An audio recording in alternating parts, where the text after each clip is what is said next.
Praise be to you, Almighty God, Creator of the universe and all that is in it. We thank you, O Father, for the opportunity which you are giving us to increase our knowledge. May your divine grace enable us to study hard and use what we learn for the good of our fellow citizens. We pray that you will free us from selfishness, lust, greed, anger, and hatred. Warm our hearts with love, fill our minds with understanding, and strengthening our wills in the face of difficulty.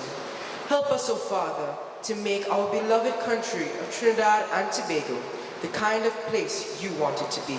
A place where human dignity is respected, where equal rights are accorded to all citizens, where hard work is encouraged and rewarded, and where your God reigns supreme. Amen.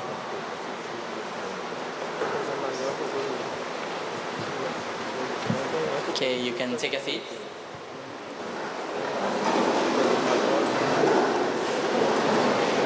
Firstly, good morning to everyone here, members of the media, our esteemed panel, teachers, students, specially invited guests. Thank you for coming. My name is Nirvan Benimadu. I'm an alumnus of Naparima College, and I'm currently pursuing a law degree in England. I decided that it was important to have this conversation about cyberbullying, seeing that it has continued to emerge as a growing problem, not only internationally, but right here within the secondary school system. Today's panel discussion is geared at bringing awareness to this issue, which unfortunately affects many members of the impressionable and vulnerable youth like yourself. Bullying has been experienced by generation after generation, but a recent form of this phenomenon is particular to the internet age and the arrival of mobile telecommunication. Cyberbullying involves harmful and harassing communication that are made using cell phones, computers, iPads, and other devices, and they have the potential to be repeated through sharing messages with others who may also use this technology. Where bullying was once perpetrated mostly on the playground or in the classroom, allowing the victim to find some sort of refuge in their homes, modern communication technologies allow victimization to continue anywhere and anytime. Cyberbullying is a growing problem due to the increase in the number of adolescents like yourself who now are equipped with a cell phone every day, an iPad, computers, and it's such a creative problem that every day we have a new app being developed. We have a new social media that you all are using. And people have found creative ways to cause harm to others. Whilst I think that living in the 21st century comes with many benefits, we are able to research before we would have to look in encyclopedias for information.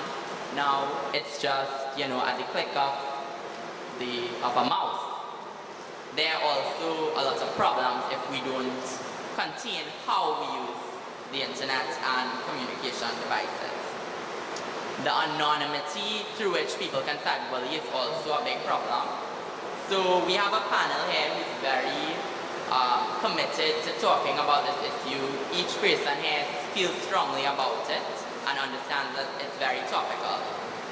So before I continue to bore you, I'm going to introduce you to the panelists and we'll start the discussion. You all are invited to ask questions or participate. We want to get as much participation as possible from all of you.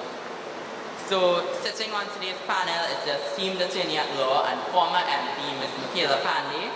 Ms. Pandey continues to be a strong advocate for youth empowerment and has served as a judge and mentor on the Elect a Youth Prime Minister competition. Apart from hosting the program It's Your Time Now and being a columnist in the Sunday Guardian, Ms. Pandey is a member of many organizations, charities, and groups such as TNT Can Do Better. Much like myself, Mr. Kyle Guru is also a past pupil of Naparima College, graduating only in 2013. He's a law student at the University of the West Indies and is here to share his experiences with us as a young man growing up in the era of cyberbullying. So Kyle is probably the most accurate representation of you on the panel, considering that he's grown up in this environment that you are also being grown in. Ms. Sarah Jane Waddle has represented Trinidad and Tobago in the Miss Rail competition. Ms. Waddle has not stopped playing an active role in youth affairs in Trinidad and Tobago and has been able to maintain a strong connect with a large number of young people through her engagement in work in schools, school visits, and through social media. She's one of the most recognizable faces in the media and continues to expand her portfolio and is currently hosting Planting Seeds. Ms. Orion Ramu is a women's counseling psychologist in private practice at Hamhanach Counseling Services in San Fernando. She holds a bachelor's and master's of education in counseling psychology and human services, and her focus is on female trauma. She works closely with many victims of abuse and is an independent consultant with Families in Action and a contributor to the International Psychology Bulletin. Let's give our panelists a warm welcome.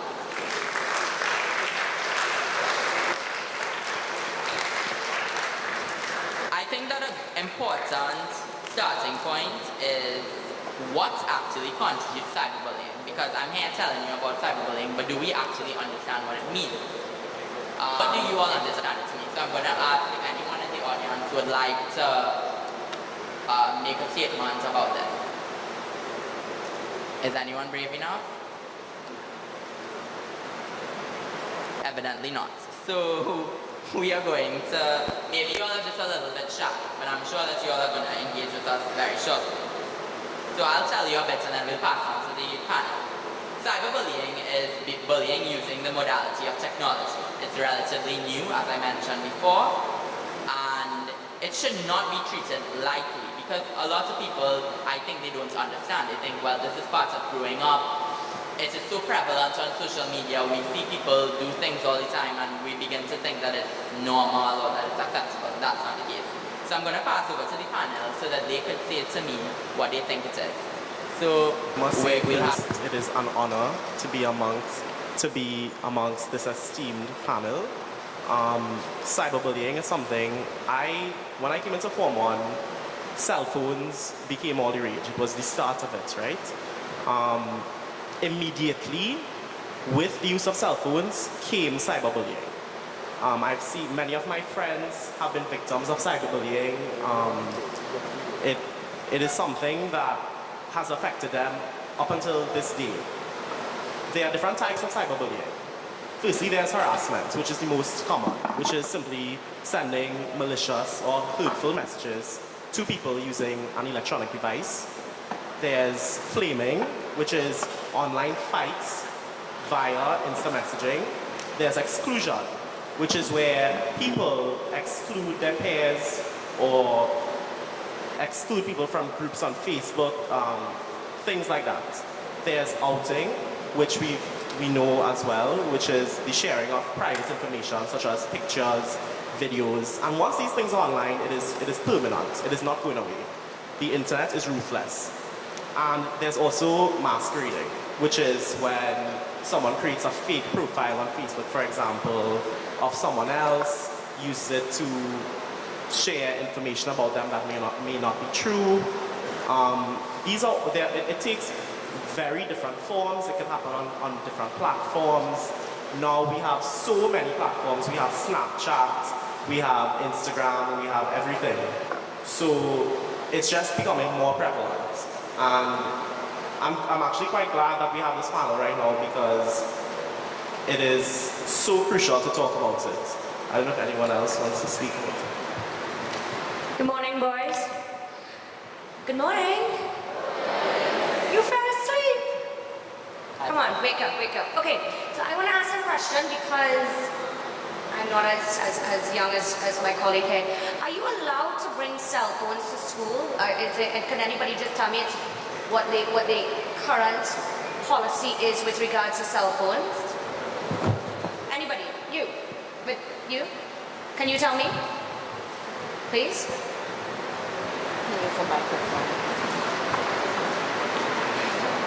You can say your name or you don't have to, but what's your name? Brandon. Brandon. Okay, Brandon, tell me. What is the current policy for Naparima College? Well, you have to log phone in the office and pick it up after when school is over. Okay, and what is the penalty, or what are the penalties if you're caught with the phone on you? Your phone will be seized and your parents will have to come collect it for you. Okay, so tell me something. Has that been working? Yeah. To a certain extent, because what Nirvan started with is what is cyberbullying, and we were looking first of all that it can take different devices, cell phones, computers, tablets. Now computers on the other hand is something that you have in a computer lab, or you're allowed to... Well, you could bring your computer for like group projects. But is it monitored by the school? Well, I'm not sure. It's a little bit difficult. If you have a free period, you probably use your computer. Tablets. Well, yeah, you could bring it for You can bring projects. your tablets. So the only thing that you're logging in right now is your cell phone. So that's only for calls, but otherwise... Okay, I just wanted to know that, and I will continue in a bit. Thank you very much, Brandon. Thank you. I have my... All right. Good morning, everyone. I just wanted to give a definition of bullying and then cyberbullying.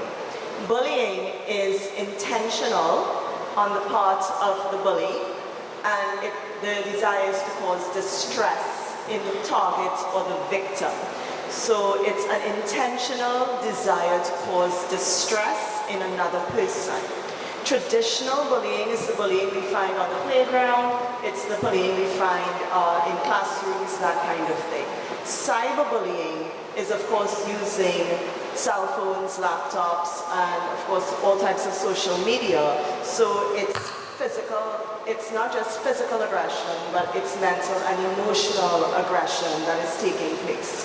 So that's exactly what it is. It is to cause harm. And that's important for you all to understand, because later down throughout the panel, we're going to speak about the ramifications of bullying long after you leave the school compound and how it's going to affect your futures as boys who are going to eventually be working, probably going to marry, probably going to have children. It affects all of that later down, not only on the part of the bully, but also on the part of the target or the victim. Thank you. Hey, morning guys. Hey. I think my colleagues on this panel did a fantastic job of outlining what constitutes cyberbullying. But there's probably one thing I would like to underscore, and a lot of people look at cyberbullying as, something that's not as intense because it's just a comment, you can delete it, it's just this, it's just that, it's this, because people perceive that there's a physical barrier between you and the bully, that it cannot be as intense, or that the victim is choosing to take it a kind of way, when really they can just press block or delete or ignore. But the thing is that cyberbullying in many ways is actually more dangerous, because we're talking, in school hours, traditionally what we understand bullying to be, it's that something that you're coming in to deal with on school property, where cyberbullying can be 24 hours a day, every day of the week. Cyberbullying is something that can be done anonymously, and because it's anonymous, people feel free to really unleash aggression or really say awful things because you're not seeing it to somebody's face. And then of course, as was mentioned, it's not easy to delete, and so it's a kind of thing where I want you all to think to yourself about what you're writing, and then imagine, 10 years from now, am I going to want to really read that underneath my name and know that I said that to somebody? It's different to being in a school hall and you say something mean to somebody. This is something that sticks under your name for a long time. That's a smear on your character, so I think today is going to be a great way for us to really underscore just how dangerous it can be. Guys, I just wanted you to, because I know it's embarrassing, and I totally understand, I've been in your position, feeling embarrassed as a panel, and we're kind of talking to you, and we're trying not to do that today, but for you to talk to us, and I'm just going to try and engage you whilst we go on to our other question, and that is, has any of you ever felt, and don't think that there's a hardcore definition, but any of you ever felt whether it was being left out or being attacked in some certain way? Has anybody by a show of hands felt that they have ever been a victim of cyberbullying? Now you won't say, have you ever bullied anybody? That's also a good question. I want to see a bully lift their hands to tell us why. No, but you understand what we're trying to say. Now, we have given you what may seem as perhaps a bit of a textbook. Does anybody want to just say what in your mind, there's no correct words, this form is not what's right or wrong, what your view of cyberbullying may be? And I like you. Just what you think it is. There's no right or wrong answer, okay?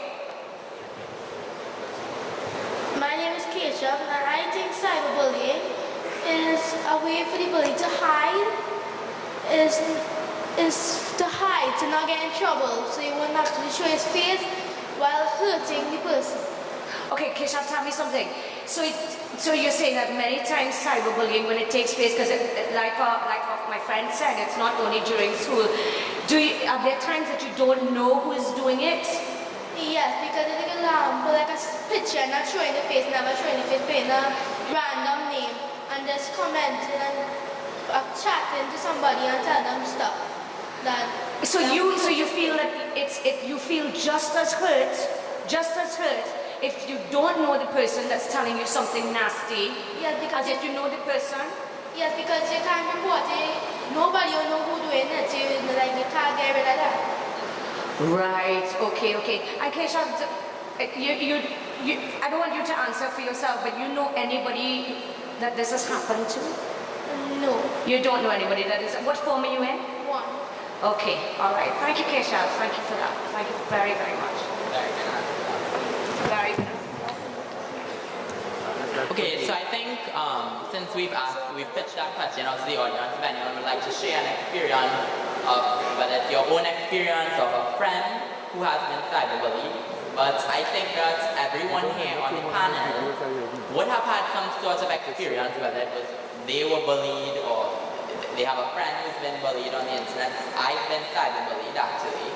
I mean, I found different ways to cope with it, but I'd like to hear what the panel has to say about this. In Form 2, I had a friend whose belongings were stolen from one of his fellow classmates. Naturally, he reported it. Because he decided to report it, when he got home, there was a barrage of instant messages from a few people, the boy and a few of his friends, telling him malicious things, calling him a tattletale, a snitch. It was non-stop. You see, as was previously said, this can happen 24/7. You wake up, you look at the first thing you do is look at your phone, and the first message you see as you wake up is a hurtful message, and it's from somebody in your class. So you can't escape it. You lodge your phone, but then the bully's in your class. So it's a constant cycle. That bullying went on, I think, for almost the entire term. Looking back, I regret. I think there's more I could have done as his friend. I think neutrality is not a good position. You need to take a stand and say this is wrong. You need to, if you're silent, both the bully and the victim will believe that you think there's nothing wrong with it. That is wrong. You need to take a stand. If you think it's something serious, you need to tell an adult, you need to tell somebody you trust. Last night, actually, I called a friend and told him I was doing this panel. And he said he was so overjoyed to hear that I was doing it, because he said up to this day, he still thinks about that, and it was one of the worst experiences he had perhaps. So, and that was just the tip of the iceberg. Like, there was so many, there's inter-school cyberbullying, as you get older, you socialize with girls. And, you'll be going to bazaars, you'll be going to, sports days, all these things. And boys would feel like, I don't know if to boost their ego, but they would bully girls. So usually normal bullying happens within the school. Now we have peers across schools bullying each other. So it really is something that we need to address, because I've seen firsthand, I've been cyberbullied before, but not to the extent that some of my friends have. And that one incident really stuck out to me.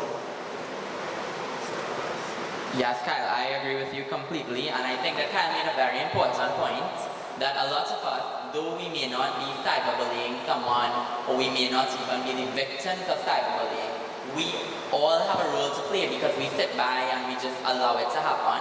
I think that everyone, when I look at you all, I see the leaders of the future, but I want you all to take initiative now. Set the right example. If you see someone picking on somebody on social media, you know, stand up for them. Do something about it. I'm not saying to go and you don't have to cyberbully the person who's cyberbullying, but there's a lot that you could do instead of finding entertainment or, you know, screenshotting it and sending it to your friends, because you are participating, whether that person is aware that you are laughing at them or not. You are transmitting the message further. You're sending it to a friend, you're sharing it, you're posting memes.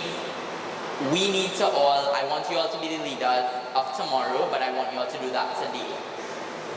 So, what do you all have to say about people who, you know, they just sit by idly, they take a neutral position? Studies have shown that compassionate comments do help. You know, just like how when in the schoolyard you see a group of people picking on another student, and you know, it's like that classic movie scene, and a friend intervenes and is like, hey, leave him alone. You know, like that actually on social media does translate. And the thing is that it's so easy for us to forget that there's another human being behind that screen. And all it takes is one person to just jump out and remind people and hold up a mirror and tell people to look at their own reflection and tell people, you know, everybody makes mistakes, you know, or everybody deserves compassion. And I think that it's hard to put yourself out there because you are now putting yourself into the spotlight and you're now putting yourself under scrutiny. But really and truly, it does help, and that's something that any one of us can easily do. It doesn't cost anything. It's so easy for us to just, and you know what, you feel so much better. And the thing is, when you have things like the emotion humiliation, we as human beings feel humiliation so intensely. We feel it more than anger, we feel it more than happiness. You know, and so every time you feel tempted, think about it, do I really want to humiliate another human being?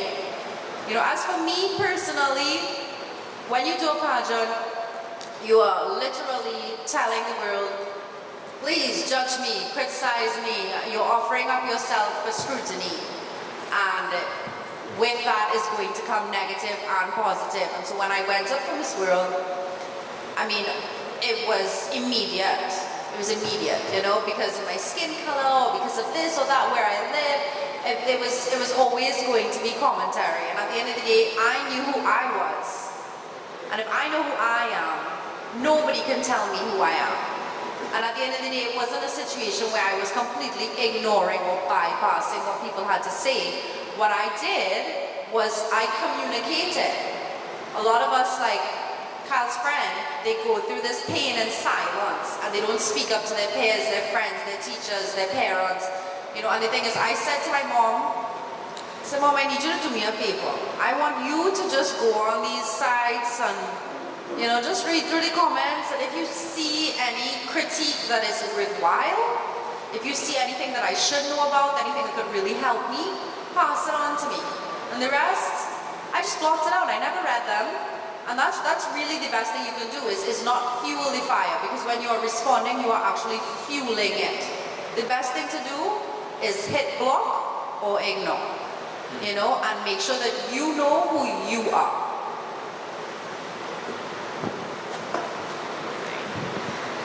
So, one of the things we have to recognize is that there are 3 sets of people involved in any sort of bullying experience, whether it be traditional or online. There are the bullies themselves, there are the victims or the targets, and then there are the bystanders. And the bystanders, dear God, other ones who really have the power in that moment, like Sarah said, like Kyle said, to do something to help. We have some research going on now, and we have people who are saying in the US, you know, that there is a lot of anti-Muslim, feelings right now. And what we're saying is, if you see somebody bullying someone on the train or in public, to go up to that person and say hello and try and detract from that, so that they don't focus on that. We have a tendency to remember the negative things that happen to us all of the time and replay them over and over and over in our heads, right? That's called negative bias. We just like to think about the bad things that happen. Even if a million good things happen, we remember that. And what we found in studies is that years later, people still feel shame and guilt. The people who feel the shame and guilt include the bystanders, the people who did not do anything and felt like they should have done something. So that alone, I would hope, would make you all feel like, listen, I need to take a stand. And the people who are capable of standing up to a bully, that works, because bullies sometimes they back down, sometimes they don't. But you can start putting a stand and they will eventually leave that person alone. Unfortunately, they may go to another target, but you can still try and do that for one person who will eventually feel better and feel like they have an ally, someone to help them and make them feel good, feel strong about themselves. So what Sarah was saying about compassion is a big, big piece. Learning to have empathy, to understand that somebody else is hurting and to help that person. So those are a few of the things. So they're bystanders, sorry. If you don't do anything, you are still contributing by doing nothing. You're contributing by supporting the bully. You're contributing if you help the victim to do something different and do something better. Very good.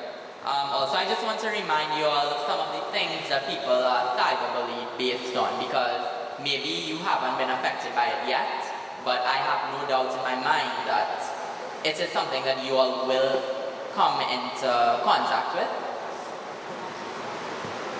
So I think that things like physical appearance, perceived promiscuity, perceived sexuality, learning abilities, and even mental health, those are the things that, I mean, that's not what it's limited to, but those are things that you will see people being cyberbullied on, and it is not acceptable at all.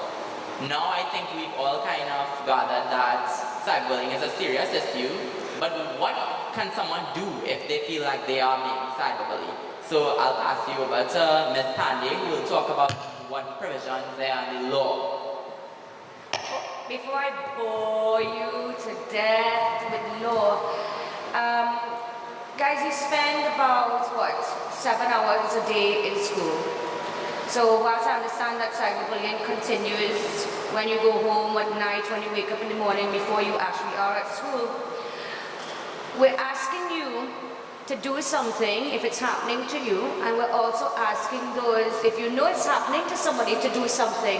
And what I wanted to ask you all is, do you know what you're supposed to do? Now speak out. What does speak out mean? Do you all understand? I think we take for granted that we just use things very generally, and we say, well, listen, if something is happening to you, speak out. Now, unfortunately in Trinidad right now, we don't have any sort of national bullying, school bullying policy that will transcend throughout schools, and I think that is something that schools need to seriously look at. So I want to ask you, would you assume, who would you tell? Is it your form teacher? Is it your principal? Can somebody answer that for me, please? You? Who would you tell? This is just in school or at home or whatever. Who would you tell? What's your name? Joshua. Hi, Josh. What would you tell? Who would you tell? I will tell the dean's department. Dean's department. Okay, good. Because they are responsible for discipline. Yeah, these are Okay, so is there a way that you can do that at college right now in secrecy? I mean, without people knowing, without your name being called, so that the deans and the principal could, you know, investigate it themselves, or? Well, you have to go to Dean's room and report it. Or you go to the office.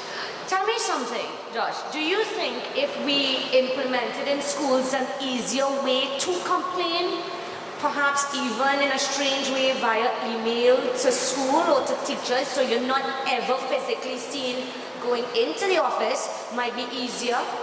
Yeah. Filling out a form anonymously, Yeah. forms 1S, so I don't know how it works, special or whatever, you know, there's so and so going on in class. Do you think that would help, or Yeah, it wouldn't? I think it would help. You think it would help? Because people are generally afraid of being bullied themselves. Yeah. Okay, all right, thanks, Josh. Okay, so the things that we could do right now in school. I think what happens, guys, is that, and I wrote this down because I was thinking about it yesterday, I wrote a lot of cyberbullying occurs when children lose sight of consequences. Okay, so let's say, Josh, as we were saying, that Josh now sends quite secretly that 2-SPECH or 2R or whatever, an incident has been taking place. What are the consequences? This is something that happens in Trinidad even with adults.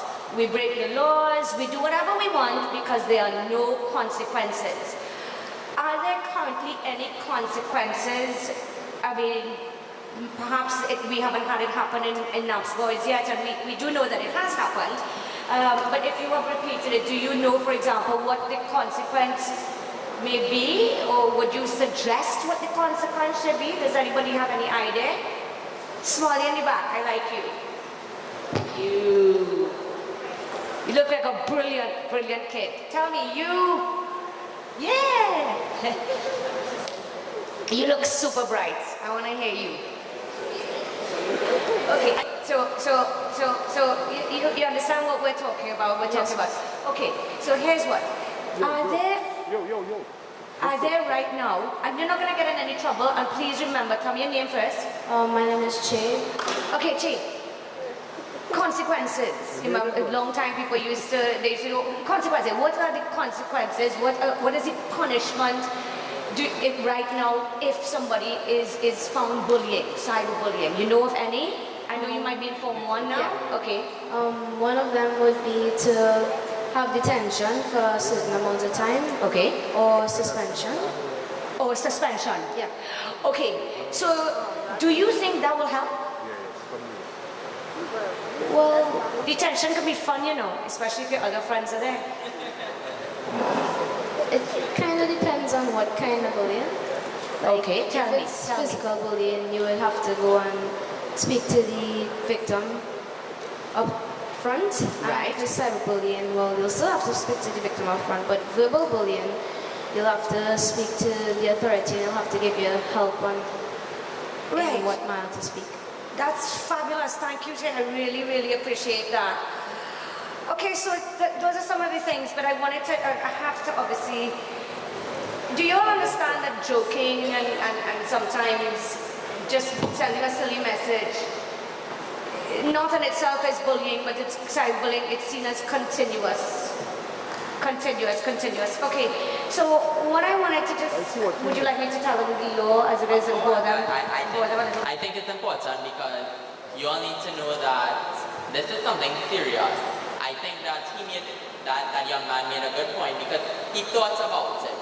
That Very there is good. some sort of distinction between how physical and verbal bullying is treated and cyberbullying. So Good. people trivialize it, so I want you to tell them why it's not trivial. Okay, so what happens, apparently cyberbullying is only when it happens between teens. My colleague will be able to tell me, but if it happens after 18, it's then called cyber harassment or something of this sort, okay, which I can probably relate to. What I wanted to tell you is there was a law, it was called the Computer Misuse Act. It was a law, an act is a law. And that was in 2000, it practically doesn't function anymore. When people started getting cell phones in schools and people started having laptops in schools and all sorts, you remember there was a policy to bring laptops and Form 1s in schools, I think in 2010. When that started happening, there was a cyber crime bill. Now this is really important so that you will know if you are a bully, or if you're being bullied, what your circumstance is. So there's a cybercrime bill that was brought. A bill is just basically something that goes to Parliament. People debate it in Parliament, to make it in a nutshell, and then after that it becomes law. That means that it can be enforced and there are punishments if you break that law. So in 2014, they brought some suggestions to the Parliament. They didn't actually continue with it, and it never was passed at law. That happened in 2015. It's again now happened in 2017. On the 5th of May 2017, they basically laid what you call this bill, now the cybercrime bill. So I don't want to bore you into too much of law and Parliament and things like that. But what you have to understand is, it hasn't become law yet.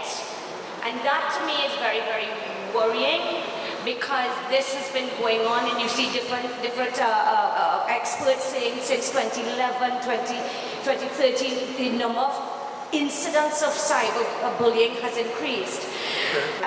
But I'll tell you what this aims to do, and when it does become law, what the crime is and what the punishment is. It seeks to create an offense of causing harm. Now when harm, they define harm as serious emotional distress to a person through communication via a computer system. This offense would carry a fine, so if you're found guilty, it will carry a fine of $100,000 and, not or, but and 3 years imprisonment if you are convicted, or a fine of $250,000 and 5 years imprisonment if you're convicted on something called indictment, but I don't want to go into too much details with that. So you can see, Jay, the penalties are very harsh.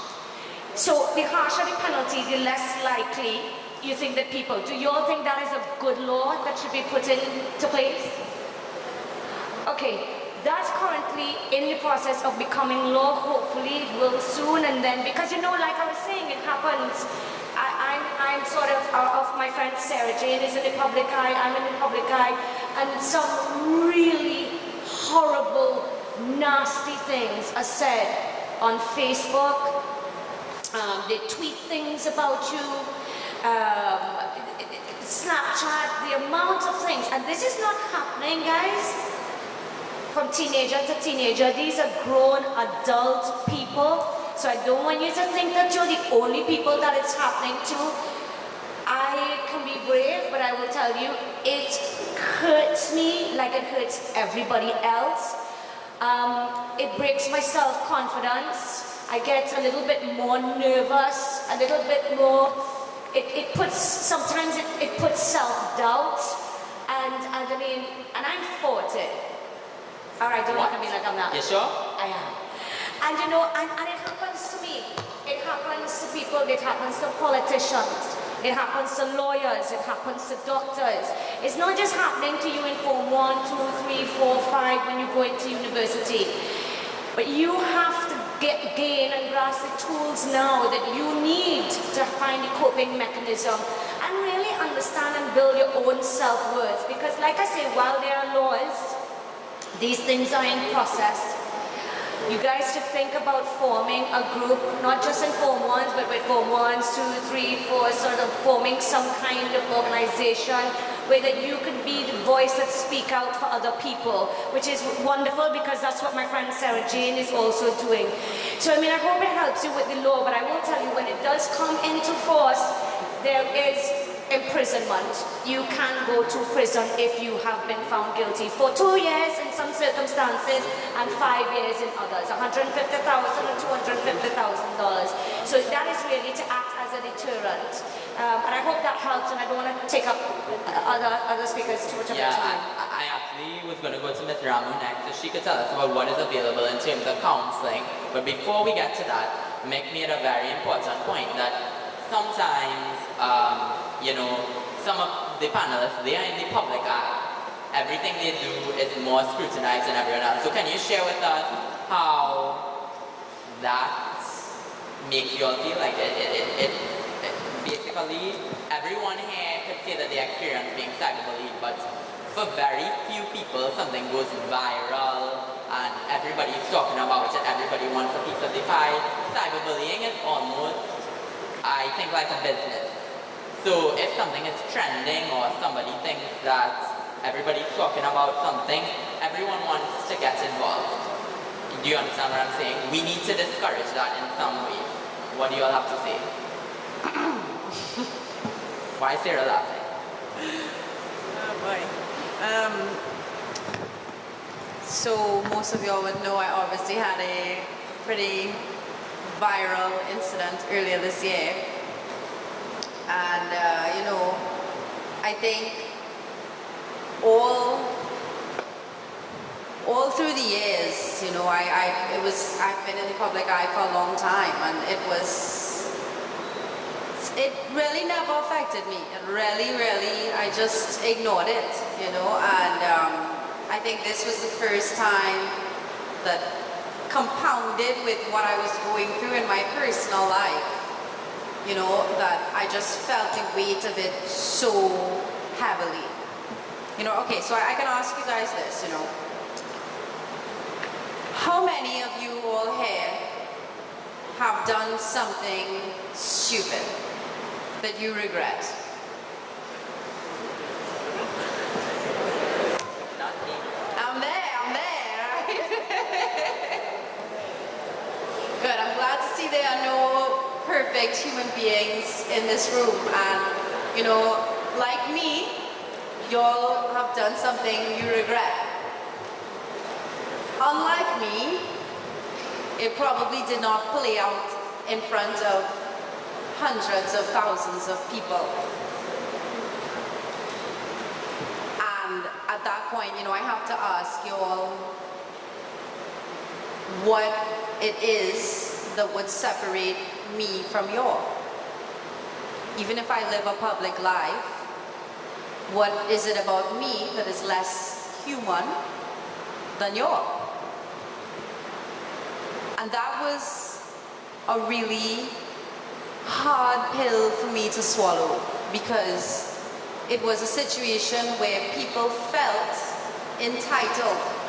And that is something that you will see that cyberbullies do, where it says, you know, because she decided to put her business out there, it's now free reign for us to say whatever we want.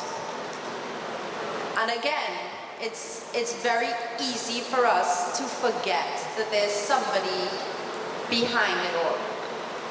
For me, I just said to myself, stay quiet, make sure and learn the lessons from this experience. Take it one breath at a time, take it one step at a time. And I just kept moving forward.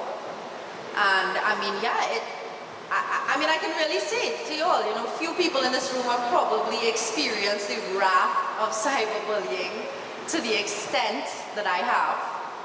And it is hard. It's hard going into a professional setting and you feel like everybody in this room knows your business. Everybody in this room thinks that they know who you are, what you're like.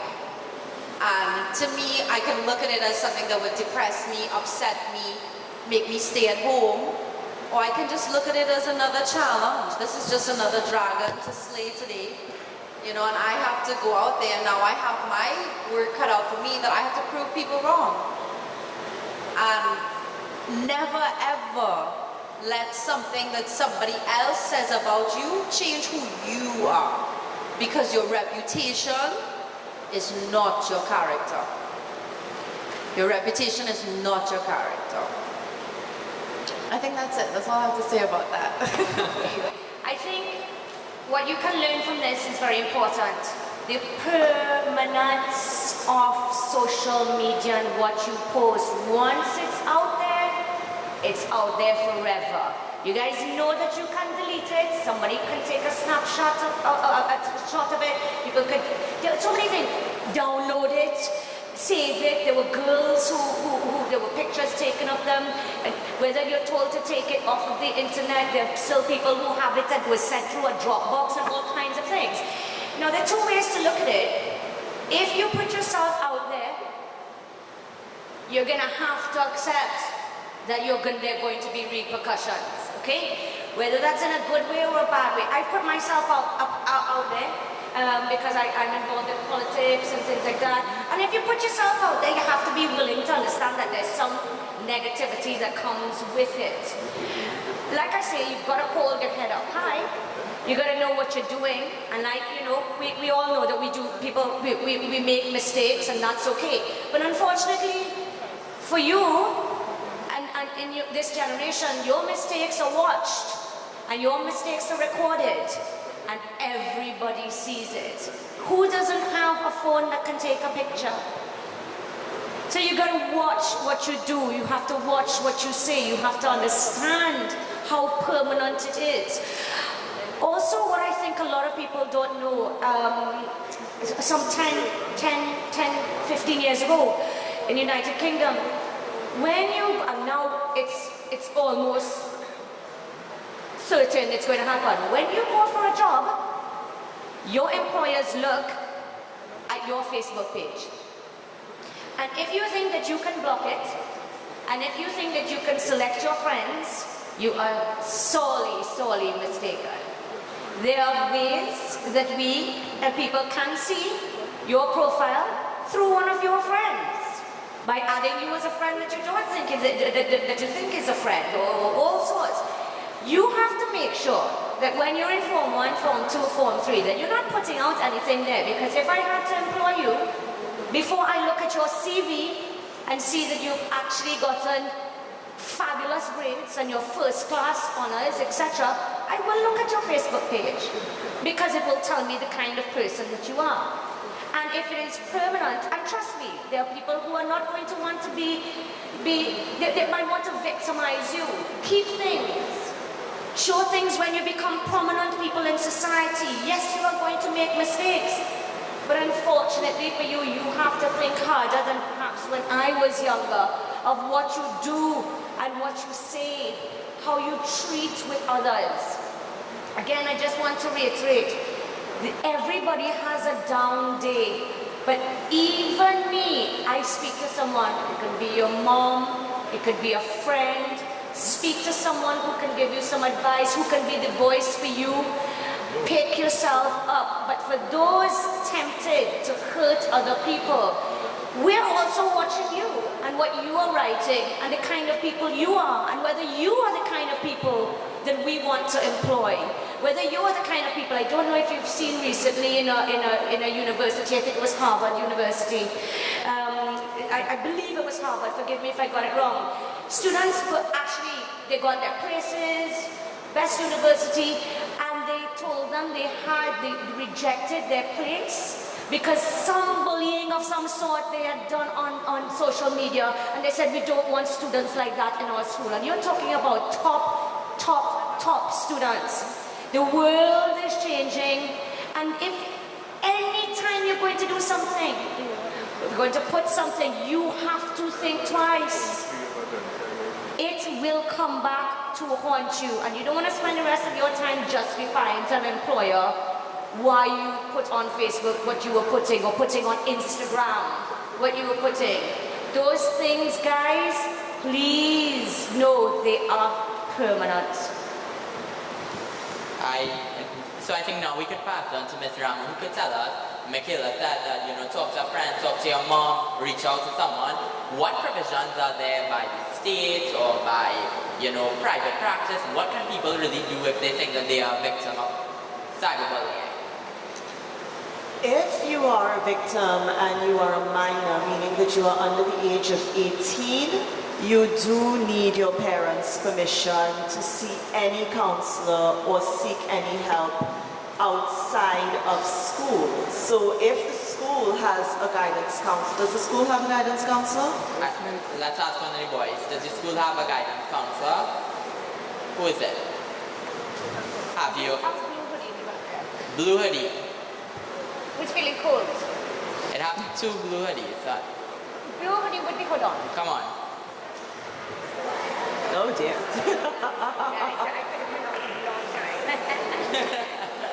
That's it. No, I do not. What's his name? What's your name? Kyle. Does the school have a counselor? I don't think so. I'm not sure. Okay, so some people are saying yes, some people are saying no, nobody knows who it is. This points to a big problem. It's not That is a big advertised problem. properly, You need it's to know clearly what it it's is. not accessible. So maybe that's something we need to talk about, what could be done right here in this environment. If there was a guidance counselor though, let's say that there is, because I'm going to assume that there is one. Would you go to him or her to talk about being cyberbullied? By a show of hands, who if they felt like they were being cyberbullied would go, feel comfortable to go? And that's important, feeling comfortable and safe to go to the counselor. Does anyone, so none of you feel comfortable to go to the counselor? Is there a counselor? Well, there is some doubt right now if there is a school council. There's supposed to be a school. There is one. Okay, good. So this is where these sorts of things need to come into play. There needs to be an assembly or something going on in the school, on the intranet, etc., to introduce you to this person so you all know who he or she is and where they are lodged in the school and how you get in contact with them and that kind of thing. So once you're in school, you can definitely speak to the counselor here if you feel safe. Now, if you don't do that and you want to tell your parents, then your parents can definitely find someone either private or public. So yes, the government does have health clinics and wellness centers throughout Trinidad and Tobago. The main clinic is in Port of Spain and Barataria, and then there are smaller health clinics where there are some psychologists and psychiatrists who are available for students or anybody really to talk to. If you want to choose private services, then your parents would come to somebody like me and you get to come and sit and talk to me. But if you are under the age of 18, your parents have to give consent for that to happen. So you can't just randomly call any counselor outside of school and get services. And that's a little unfortunate, but that is to protect you and to protect the therapist as well. You do have options if you belong to any sort of religious organization or institution. If you feel safe speaking to a pastor or if there's a youth group, you can definitely speak to them. If you have a trusted aunt, if not your parent, an aunt, an uncle, an older cousin, somebody who's willing to stand up for you and talk to you and help you, those would be some of the options. But again, it's about feeling safe and comfortable. Yeah.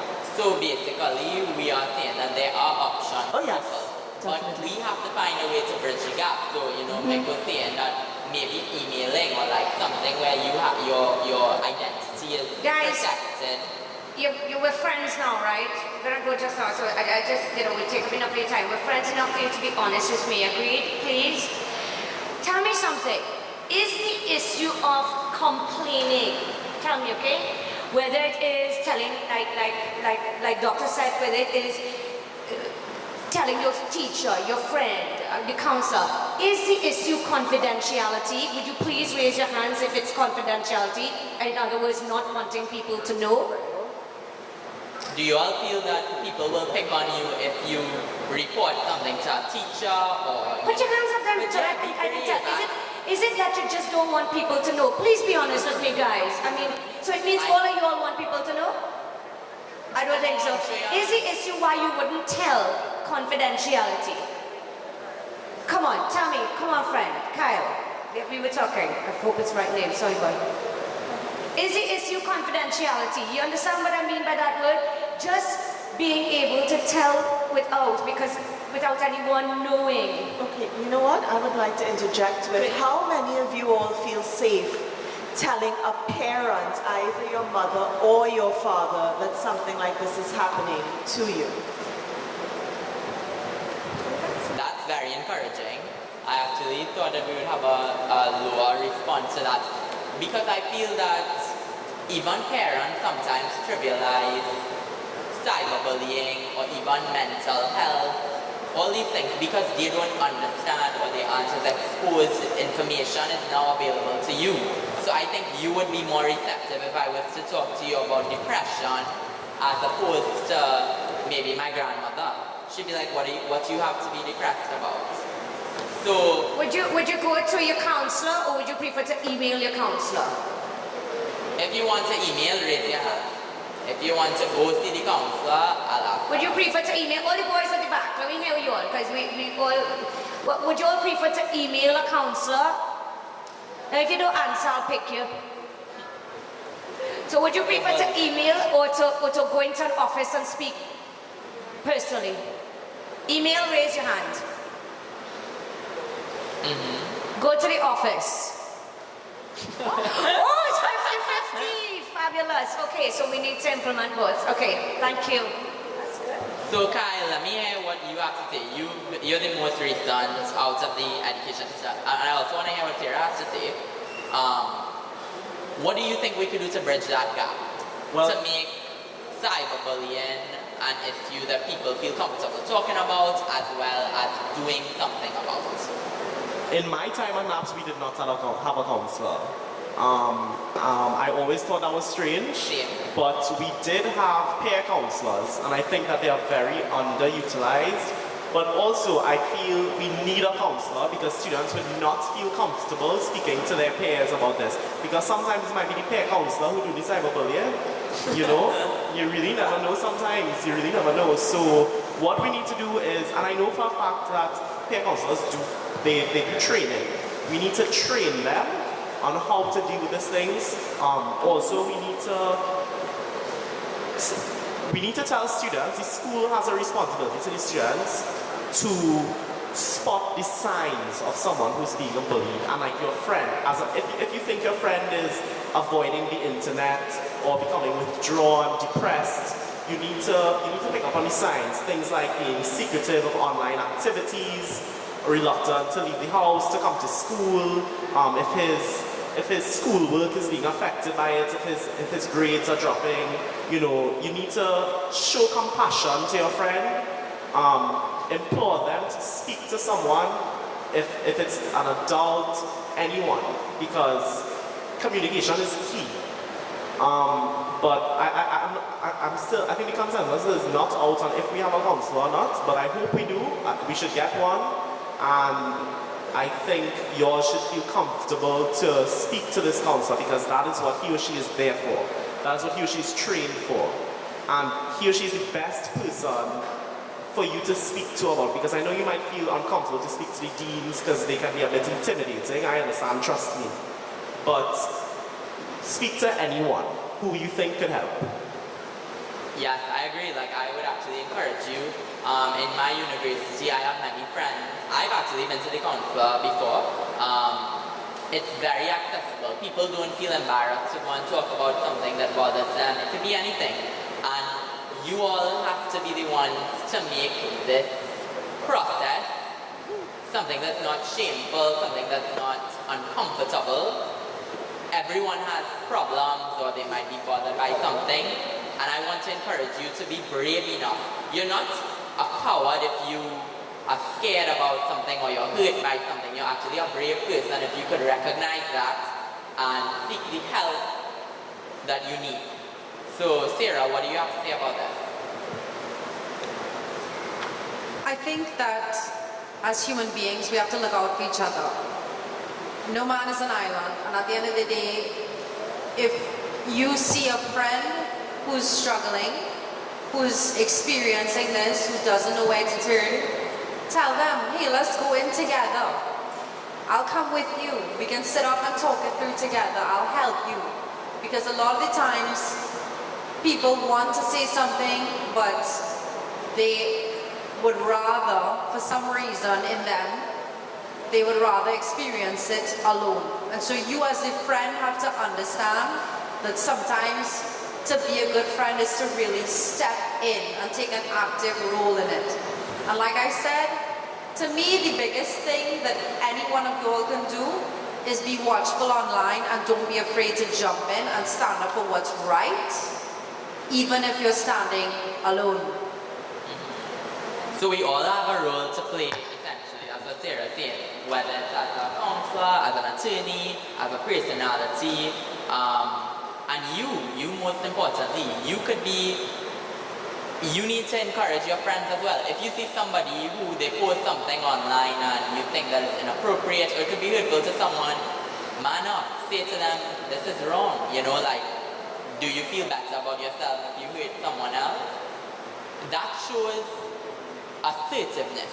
Your friends might actually respect you more. You might actually teach them a lesson. If you're brave enough to say, you know, listen, John, Paul, whatever their name is, that's not nice. Like, it doesn't make you cool. It definitely doesn't make you cool. We've seen a lot of videos recently that are recorded with people in uniform. I don't think we would have this problem here, but violence in schools. And the worst part is not the people who are actually beating up each other, because I mean, clearly they have a bit of issues, but what is worse is seeing the comments. People sharing it like if it's some sort of wrestling match or entertainment, when somebody's getting, you know, they're being beaten up in their school uniform. How is that funny? What do you think we could do to target violence in schools? Kyle, what do you think we could do in relation to, what would you say to people who think that it's entertaining to share, you know, fights or whatever? I think people or parents need to monitor their children's activities on these. If you think they have the capacity to be entertained by such violence, you know, sometimes it may be difficult for parents. They are so blind to their children are angels. But, you know, someone needs to look at what they are sharing, especially when you're young. When you're from 1 to 3, you're so young, you know. You need to, you know, share these, you need to make sure you share things that are positive. You can't, especially if it's harming, like if you're sharing something of your peers, you should feel ashamed. And I feel that is terrible, because that could have been you. And with regards to violence, I think there's no excuse for violence. There's no excuse for putting up with violence, being entertained by violence. You know, just parents need to take an active role, because the environment you're raised in, you know, what the media are exposed to, all these things will affect what they are entertained by. And if they're sharing that, something needs to change. Exactly. And if they're sharing it, the other thing that we have to start looking at is, in addition to just the academics that we're so focused on, we need to have programs for mindfulness, for compassion building, for empathy in schools from as early as nursery school, again through primary school, and again in secondary schools. There are people who will pass along these violent videos or postings online simply because it's not happening to them. It's happening to somebody else. And so therefore they figure, if it's not me, cool, I'll just go ahead and share this. And they don't think about the lasting ramifications of that. In fact, a lot of people never do. They just carry on with their lives while somebody else is going through whatever, because it didn't happen to them. So if we have empathy, and a lot of that comes from parents as well. So I know we want to put a weight on the schools, but we have to put weights on the parents as well. Parents are busy working, they have their own dramas, they have their own things going on. A lot of them aren't paying the type of attention they need to pay to their children, and I know that for a fact, and much less their online activity. So parents need to step up. You have children, and this goes for you gentlemen later on. You have kids. You have to pay attention to them because you want them to be the best they can be. And something we call subjective well-being, which is actually happiness, has a lot to do with the quality of our social interactions. They have way more to do with our health and our happiness than anything else. So once we have a compassionate population, a mindful population, then we can start making inroads. Yeah. Yes, and I think you made a very good point that very often we say, well, I wouldn't be fighting, so it's okay to, but it is not always what you can imagine yourself doing or what you've done or what you wouldn't do. Sometimes people get caught in situations that they are not prepared for, like, you know, let's say you send someone something privately thinking that it would never be shared. it's exposed. You trust that person. You think they're your best friend and it'll never get out. We don't know what lies ahead of us, so don't judge someone and don't share something that you wouldn't like being shared if you were in their position. Nora, can I just add something quickly? So, yes. If you don't mind? I just want to open up your eyes to something that we really haven't touched on enough today. And this was a lesson that I learned firsthand, and that is, where's the money? There is always money behind it, right? There's always money somewhere, and there is a business of cyberbullying. There is an industry of shame, and we have become a culture of humiliation. And a lot of the times people don't realize that when you post something that is humiliating to someone else, it means a lot of clicks, and a lot of clicks means advertising. So all these blogs and businesses and people online and personalities, they realize that, and they understand that when they post something that's humiliating someone else, lots of people are going to click on it, lots of people are going to follow their page. And again, that was something that I experienced firsthand, because when people, personalities, blogs, local pages, when they realized that it was such a hot button topic and that they could get new followers because of it, everybody, it was just like a meme explosion. It was like open letters and all of these things. They're following you, so get them sleeping. No, but what I'm saying is other pages were using it to bolster their own standing in social media. Once they realized that this was something that could get them likes, it could get them advertising, it could get them dollars. Yes. That's what I'm saying. So a lot of our culture inadvertently becomes shaped around this humiliation, where you see these clickbaits and it's always slamming somebody. So remember that as well, that you're actually playing into a system and becoming a pawn of a system and making advertisers money. Okay, one last thing. I want y'all to do this for me. I want y'all to turn to the person next to you, could be your right, could be your left, and tell them something nice about themselves. I'm seeing people sitting quietly next to each other. Thank you so much. Okay, Yeah. And I have a question. How much did that cost you? nobody said anything nice to me, just pointed that out. Nirvan, you're doing a fantastic job as moderator, and I have all the respect in the world for you. I think that's a great note. There's so much that we would like to talk to you about, but Mick wants to say one thing, and then we're going to wrap up. But I find mindset. I can't take the credit for it. I know you're getting a bit impatient, so I can't take the credit for it. But he sent something up to me saying CYBER is cyber. Change your behavior, eliminate risk. I think it's one of the most fabulous things that I've seen thus far. Try to get together as a group. Try to put a little group together. Use this. Promote understanding of what cyberbullying and what options are that you have in school. Stand up and be, I always say, standing up against wrongdoing has always been something that was nerdy or unpopular. But no matter what you do, you must lead from the front.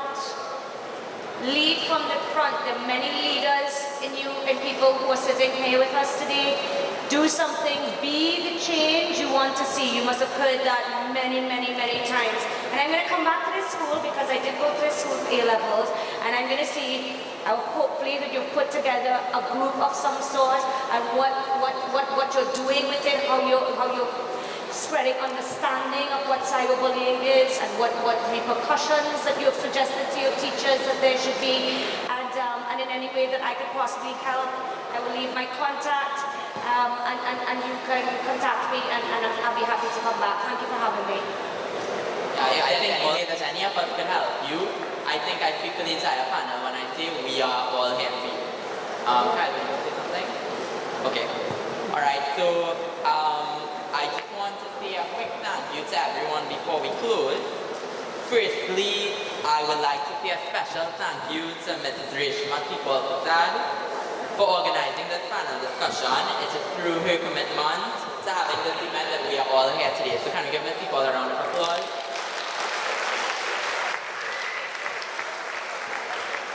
I would also like to thank the administration of Naparima College for allowing us to have this conversation. I believe that it's an important one, and it speaks volumes that through Ms. Tipol's persuasion that the administration was very supportive of this venture. To our panelists, Ms. Candy, Ms. Waddle, Mr. Budu, and Ms. Ramu, each of you have made this a tremendous success. Thank you for your time, because I know everyone here is very busy. I'm the least busy person here. Thank you for your time, and thanks for being so interested in giving back and speaking out on an issue that will affect this generation and generations to come. But I think we are doing our part to stop it. I would especially like to thank members of the media for covering this event. There's so many of you here today, and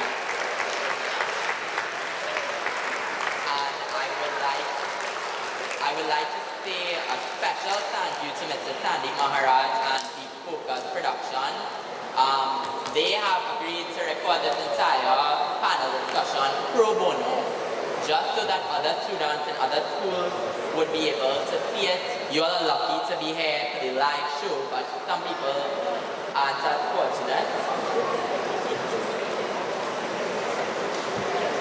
Oh God, we're gonna have to do this again, I think. Sorry.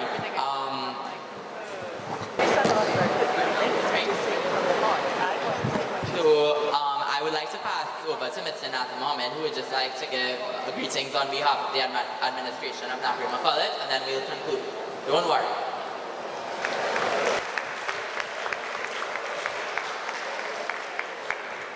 Good morning to the panel. Good morning again, gentlemen. We have very efficient Naparima College students and past students. Nirvan nearly took over my job of doing the vote of thanks, but he was about halfway through, so I'll just continue.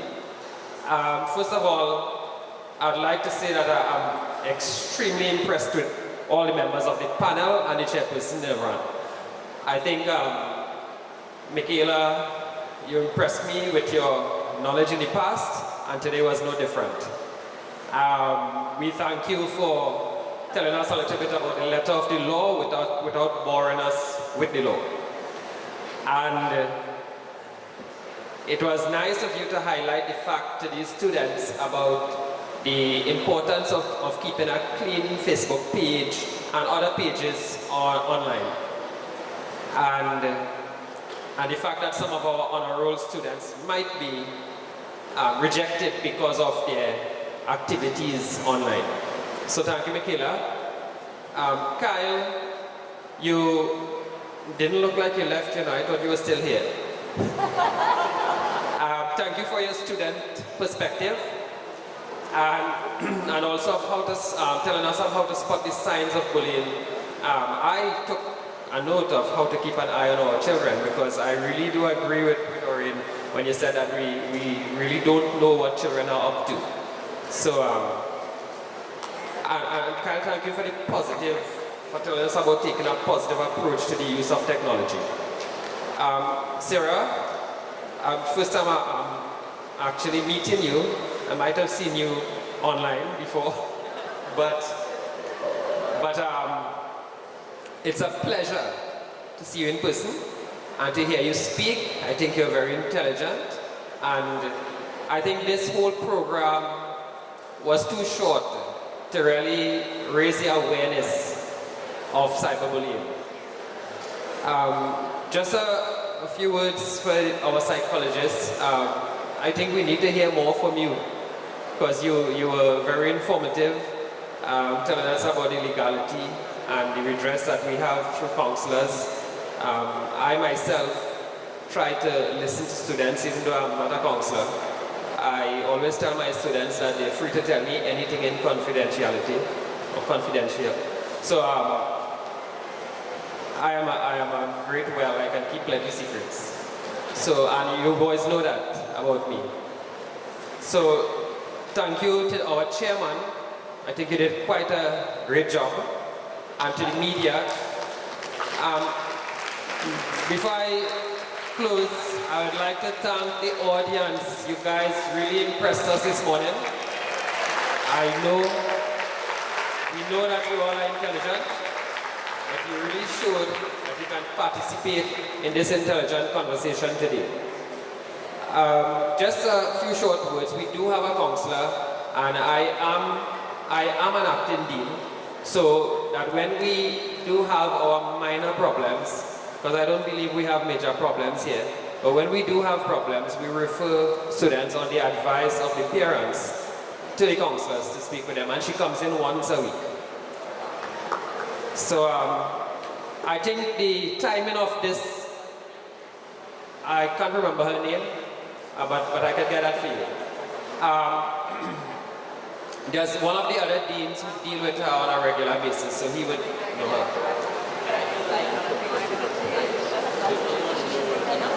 Right, I want to say a point on that. Maybe one of the reasons that our guys don't know our counselor, we don't have to have a problem to want to talk to the counselor, you know. Sometimes we just might be inquisitive and want to know about how to deal with things in the event that they occur. So you can come to the deans at any point in time and ask to speak to the counselor.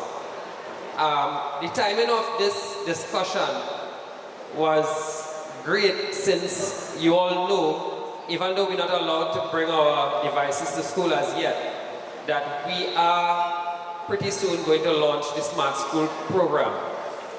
And at that time, when that comes into effect, then we will need to have more conversations about this, and we will need to use our devices intelligently and be cognizant of the fact of how we treat others. So I know we're pressed for time, I know lunch is upon us, and let me hand back over to the chairman. I'd like to thank you all for being a great panel and a great audience. Thank you, sir. By urging each of you to do your part in fighting cyberbullying. This is something, as we've discussed, that can affect persons tremendously, and traces of it will always exist on the internet. These can be revisited tomorrow and 10 years from now. This indicates how serious this problem is and why we must all do our part in trying to eradicate it. So today, I ask you not only to be disciplined and productive, but also tolerant. People should not be chastised for living their lives differently from you, and people should not be bullied for their physical appearance, their race, their ability, their sexuality, gender, and the list goes on. We must stop cyberbullying today, and we believe that this is possible. So, on that note, I would just like to thank everyone for coming again, and hopefully we can have more of these sessions where we can engage with you, we can talk about important issues. So thanks again, and enjoy your lunch. We just want to take a couple of pictures. Good afternoon. Good morning. Afternoon. Good morning. Yes. So as you know, we're at Naparima College. What I was trying to explain in a sort of in a most basic way, because a lot of the kids don't understand what the law is. Unfortunately, I believe it is called the cyber crime bill. The cyber crime bill was brought to Parliament 2014, I believe, 2015, and it just lapsed in Parliament. It was brought back, I believe, on the 5th of May this year by this government, and unfortunately what has happened is it has simply since then, it was laid in Parliament and it has gone to a joint select committee. I've heard nothing of it since. I will be inquiring as to what is happening, because it is so important we understand cyberbullying has increased throughout Trinidad and Tobago, and what a lot of people don't understand, it is not simply in schools that they see that are not as quote unquote, if I can use it, prominent, like in Naparima College, Presentation College, Naparima Girls, SAGs. It's happening throughout, including with these schools, which is why we thought that we would come to this school first. This school in particular, children tend to talk a little bit less, especially with boys. Girls tend to be a little bit more chatty. Boys tend to have this macho thing going on. So we thought it was a great success. Unfortunate, the current situation right now with the law. We keep on, minister after minister of education, we keep on talking. We are upset about bullying in school. Cyberbullying is a new and upcoming phenomenon. But we have, as leaders, as legislators sitting in the parliament, can do something. And what they have simply done is taken the cybercrime bill, I believe it is clause 18, that deals with cyberbullying in particular. Forgive me if I've gotten it wrong, but I believe it is clause 18 that deals with it. But nothing has happened. We have members of the opposition, a joint select committee, as you know how it works. We have members of the opposition and we have members of the government who have been sitting down and haven't done, I don't know what they're doing, what state that the bill has actually reached. So basically there's no law to protect against as it stands right now, no. No. No. The issue is with the advent of the computer. You have Snapchat, you have Facebook, you have Instagram. And there are different, what you call social platforms where kids can be bullied 24 hours a day, 7 days a week. There's something called trolling that happens. And there's nothing in that is a law. There's no law right now to protect children or even adults. I believe it's called cyber harassing. And you see it a lot happening on Facebook with fake profiles and the likes of people saying some of the most atrocious and untrue things. And there's nothing as it stands right now that can be done. So in your opinion, this is prevalent in Trinidad as you speak right now? Absolutely. You need to go on Facebook, my friend. set up a real profile. No, but of course it is. I am deeply concerned for students though, because the worst case scenario and even a quicker period of time than actual physical bullying or in the old time sense of bullying can lead to so much mental health problems. It end up with children committing suicide. And then of course you have the other hand with the children doing the bullying. We need to see where this is stemming from. I think parents can do something. I think we need to get parents involved. We need to get the schools involved. And like I said, one of the questions that I had asked was, is the issue confidentiality? And I really do believe that it is that. Nobody wants to be a telltale. Bystanders, another kid knowing that it's happening to their friend, they don't want to tell. Perhaps maybe we can speak to school counselors through email and just say what's happening, make someone aware of what is happening. And if we don't take this seriously now, it is having such an impact on the confidence of young people. It is one of the more serious problems, I think, that's happening in schools right now than others, perhaps more even than physical bullying. Cyberbullying is a very, very serious problem because it does not stop. It happens when you're at home. It happens when you wake up in the morning. The first thing you do is check your phone. It's a terrible, terrible thing that's happening in our schools today. Yes. You have plans to visit our schools? Yes. And our chair, Nirvan, he right now is organizing different schools, going to different principals and seeing, who would be interested with hearing from us. And well, I don't really think so much us, but really, which is what I try to do, engage the kids and let them speak. I also think that you can't go to school once. I really don't. As soon as they perhaps start to get to know you better, they will feel more comfortable to speak. They're seeing you there sitting on a stage for the first time. It's difficult for them to engage with you, but it really is for them to speak to us and see what we can do to help and how we perhaps in whatever little capacity can advise the schools and try and tackle this until the government and the opposition gets their act together.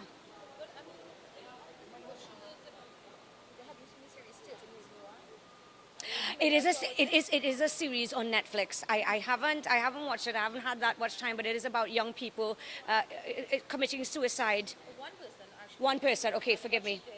What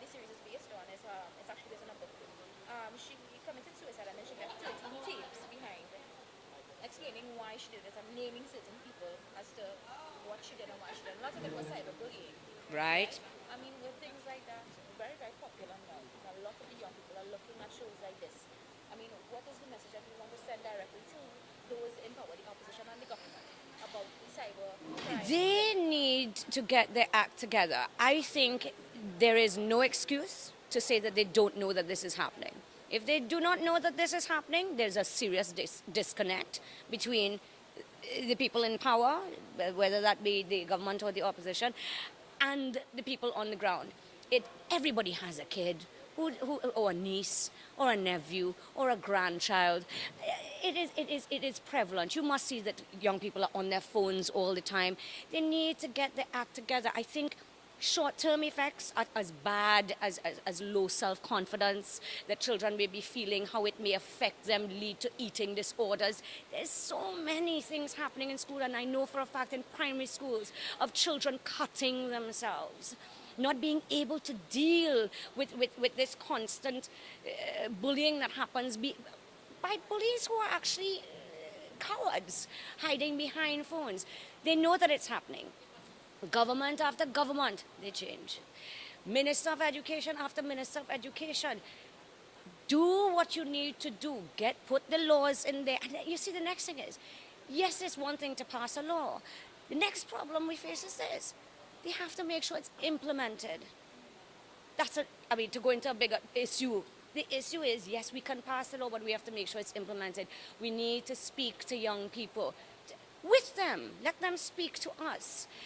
It's very boring sometimes, and I try to, hopefully these forums, we will learn from it and perhaps not sit above and, sort of sit there and be able to let them come. And I was trying to we have to speak to young people.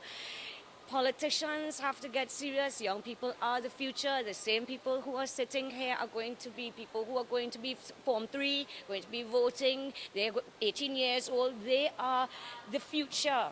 And the impact that this is happening is severe. And like I said, I believe there was a study recently that showed that suicide has gone up.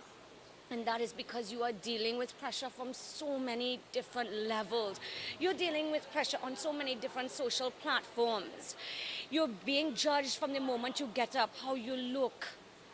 What you should be looking like. You're not tall enough. You're not skinny enough. And we have to realize that these are serious issues affecting children, which lead to serious mental health issues, which are going to be the adults of our future. And we have to, I think nobody takes anything seriously. Perhaps the government is not taking it seriously because they're too detached. They are too detached. Go and speak to teachers. Teachers know what are going on. Principals know what's going on, do something. People elected you for a reason. Thank you very much. Thank you.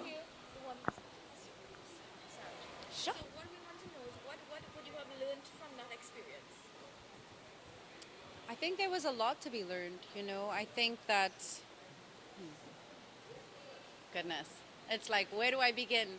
I think first of all, it was really important to me to take the time to learn those lessons, as part of like a healing process. But as I said to the children, your reputation is not your character. And at the end of the day, my armor in dealing with a situation like that was knowing that, what these people are saying is not who I am. And it is also, I think a big lesson too was understanding that, even if somebody has wronged you, no matter how deeply, no matter how badly, it's not an excuse for you to then shame that person or publicly wrong that person. And so there was a lot of reckoning, I guess, with myself, a lot of introspection. And like I said, something I wanted people to understand is that cyberbullying is an industry. And when you see people piling on top of somebody, you are actually contributing to a nasty industry of people who are using shame and humiliation to get clicks on their own websites and advertising dollars for themselves. So understand the way that your emotions are being manipulated. And I think for me, what it would all boil down to, anytime I am tempted to do something, or I have, you feel this twitch in your fingers, like you want to write something or say something, I ask myself, it's not just, is it worth my time? Is it worth my karma? Is it really worth my karma for this to come back to you? And it came back to me tenfold, but the truth is that what doesn't kill you makes you stronger, and this was something that really made me so much stronger and had such a renewed sense of purpose for what I want to do with my life. And so I took my time, I was gentle with myself, I made sure and just kept my head above water, and now I'm slowly beginning a process of rediscovery and coming back out again stronger than I ever was before. Thank you. You're welcome.